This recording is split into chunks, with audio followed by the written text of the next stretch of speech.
Tonight, we continue to keep our eye on the intersection of money and politics. A lot of people complain about all the money in politics. With outside money. Big money donors. What does this mean? I think what we're really seeing is a fundamental rewiring of how political money is being raised at a national level. Running a political campaign isn't easy or cheap, and it's gotten more expensive over time.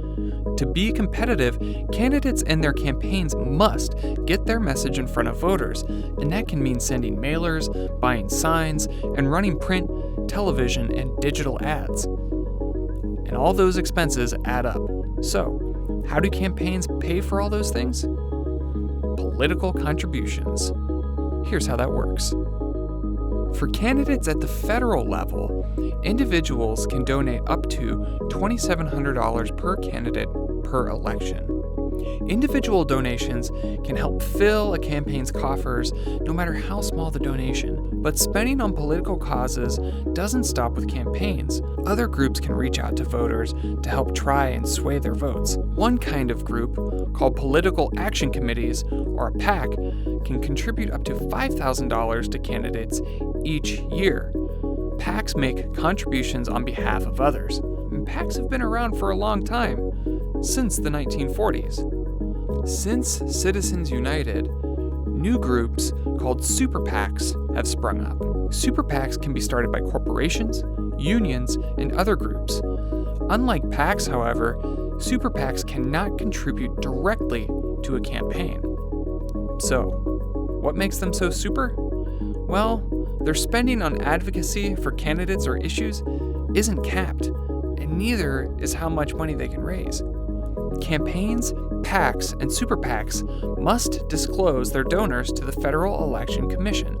The FEC polices the system, and if you want to know who's donating to a candidate or a cause, you can check out FEC filings online. But not all contributors to political speech or causes are public. You've probably heard the phrase dark money recently.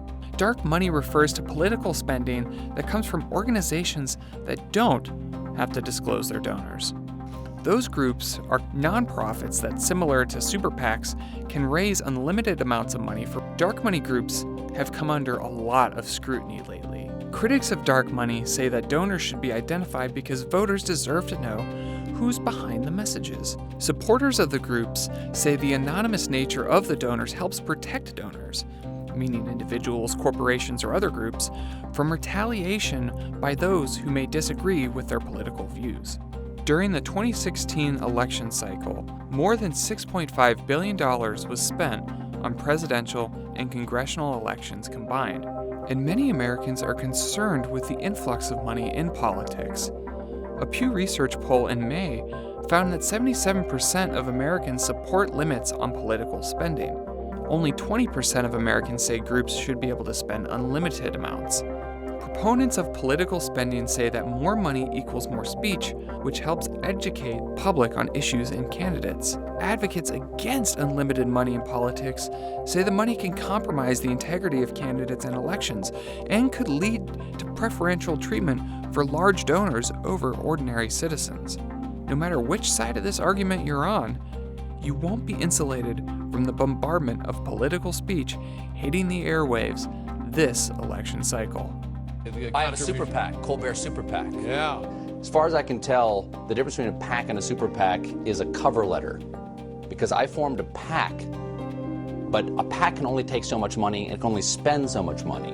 And I wanted to spend unlimited amounts of money and receive, more importantly, unlimited amounts of money.